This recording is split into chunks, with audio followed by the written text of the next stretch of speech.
বিছানা জায়নামাজ বিছিয়ে নামাজ পড়া যাবে কিনা, নামাজের বিছানা পা দিয়ে ঠিক করা যাবে কিনা, মাথায় টুপি থাকা অবস্থায় কি বাথরুমে যাওয়া জায়েজ আছে, পাকা চুল তোলা যাবে কিনা, ছোটবেলায় ফল চুরি করে খেয়ে থাকলে কি বড় হয়ে মালিকের কাছে গিয়ে মাপ চাইতে হবে, মেয়েরা ফর্সা হওয়ার জন্য কোনো ক্রিম নিতে পারবে কিনা, নামাজের পরের সূরা পড়ার পরে তার আগের সূরা পড়া যাবে কিনা, শুধু রহমান নামে কাউকে ডাকা যাবে কিনা, খুতবার সময় মহিলারা নামাজ পড়তে পারবে কিনা, ফ্রিল্যান্সিং করা যাবে কিনা। সৈয়দ তাইফুর রহমান তাহসিন জানতেছেন, মাথায় টুপি থাকা অবস্থায় কি বাথরুমে যাওয়া জায়েজ আছে? কোনো অসুবিধা নেই, যাবেন, বরং অনেক ওলামাদের মতে খালি মাথায় যাওয়া মাকরুহ, কিছু একটা থাকা উচিত, কোনো অসুবিধা নেই মাথায় টুপি থাকলে বাথরুমে যেতে।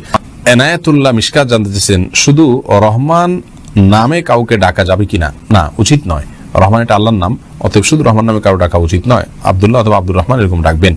আল্লাহর যে নামগুলোর অর্থ মানুষের জন্য ফিট হতে পারে এরকম নাম আপনি রাখতে পারেন, এরকম নাম রাখা যেতে পারে, যেমন রউফ, রহিম, এরকম নামে কাউকে ডাকা যেতে পারে। কিন্তু রহমান আল্লাহর এমন নাম যেটি অন্য কারোর জন্য ফিট হয় না, আল্লাহ তাআলার মৌলিক নাম বলে অনেক স্কলাররা মত দিয়েছেন, যার কারণে এটি কোনো মানুষকে রহমান বলে ডাকা উচিত নয়। ফৌজিয়া আফরিন জানতেছেন, খুতবার সময় মহিলারা নামাজ পড়তে পারবে কিনা? হ্যাঁ বোন, পড়তে পারবে, কোনো অসুবিধা নেই। খুতবা শুরু হলে মহিলা নামাজ পড়তে পারবেন না এমন কোনো কথা নেই। সাইফুর রহমান সিয়াম জানতে চেয়েছেন, পাকা চুল তোলা যাবে কি না?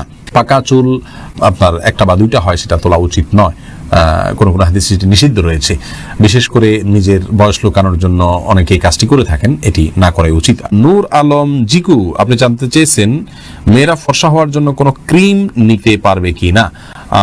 নিজের সৌন্দর্যকে, নিজের প্রকৃত রঙকে লুকানোর জন্য যদি এরকম কোনো ক্রিম ব্যবহার করে বিয়ের সুবিধার জন্য, যাতে মানুষ ফর্সা দেখে বিয়ে করে, পরবর্তী দেখবে যে পুরো শরীর কালো, এরকম করলে প্রতারণা হবে, সেজন্য এটা নাজায়েজ হবে, হারাম হবে।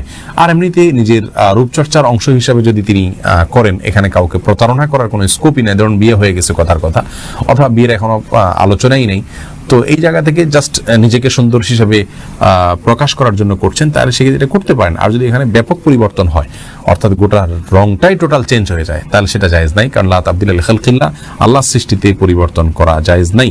আনোয়ার হোসেন জানিয়েছেন, ফ্রিল্যান্সিং করা যাবে কিনা? ফ্রিল্যান্সিং করা যাবে, ফ্রিল্যান্সিং করাতে কোনো অসুবিধা নেই, তবে ফ্রিল্যান্সিং এর মাধ্যমে আপনি কি করছেন সেটা হলো মুখ্য। ফ্রিল্যান্সিং এর মাধ্যমে আপনি যে কাজটা করে দিচ্ছেন ক্লায়েন্টকে, সেটা যদি হারাম কাজ হয়, সেটা যদি গুনাহের কাজ হয়, সেটা যদি নিষিদ্ধ কোনো কাজ হয়, তাহলে সেটা না জায়েজ। আর যদি বৈধ কোনো কাজ ক্লায়েন্টকে করে দিতে চান, করে দেওয়ার ফ্রিল্যান্সিং এর মাধ্যমে, সেটা আপনার জন্য জায়েজ হবে, কোনো অসুবিধা নেই। এমডি সেলিম জানিয়েছেন, নামাজের পরের সূরা পড়ার পরে তার আগের সূরা পড়া যাবে কিনা? আগে পরের সূরা পড়ে শেষে আগের সূরা, দ্বিতীয় রাকাতে আগের সূরা পড়েন, অর্থাৎ উল্টার দিকে গেলেন, এটি করা মাকরুহ, না করা উচিত। সিরিয়াল মেনটেন করতে পারলে ভালো, কিন্তু যদি এরকম কেউ করেন, কোনো নামাজ হবে না এরকম কোনো সমস্যা নেই, নামাজ হয়ে যাবে ইনশাআল্লাহ তাআলা। মুদাররিসুন ফাহিম আপনি জানতে চেয়েছেন, ছোটবেলায় ফল চুরি করে খেয়ে থাকলে কি বড় হয়ে মালিকের কাছে গিয়ে মাপ চাইতে হবে? ছোটবেলায় যদি ফল চুরি করে খেয়ে থাকেন, বড় হওয়ার পর মালিকের কাছে মাপ চাওয়ার সুযোগ থাকলে চাইবেন, নিশ্চয়ই মালিক মাফ করে দিবেন, এতে কোনো সন্দেহ নেই। অতএব সুযোগ থাকলে অবশ্যই চাইবেন। বুখারী হাদিসে আসছে, নবী সাল্লাল্লাহু আলাইহি ওয়াসাল্লাম বলেছেন, সেদিন আসার আগেই তোমাদের কারোর ইজ্জত নষ্ট করে থাকলে, কারোর সম্পদ হানি করে থাকলে মাপ চেয়ে নাও, তার কাছ থেকে চুকায় নাও, লেনদেন ক্লিয়ার করে নাও।